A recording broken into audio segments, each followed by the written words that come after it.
How are we using it? First and foremost, feedback for our own work.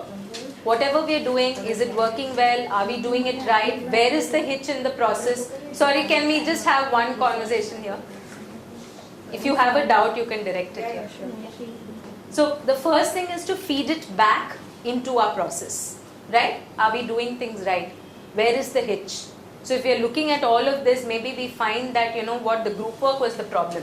Or when I was doing one-on-one casework with the child, the child was not cooperating. At least you'll know where the things are. And you make course corrections, process corrections itself if required, right? Eventually what we all aim to do is to build models so that we can replicate them. If it works in Bombay city, there's no reason why it can't work in Pune. And there's no reason why it can't work in another city. So all the work that we do essentially leads to building replicable models, right? If it's working in Dadar, why can it not work in Kandivali?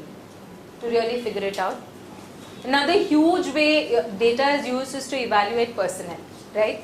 Appraisals today are the only way that we use to evaluate people in our organizations. But actually, even monitoring data will show you who are the efficient workers and who are the workers who are not so efficient.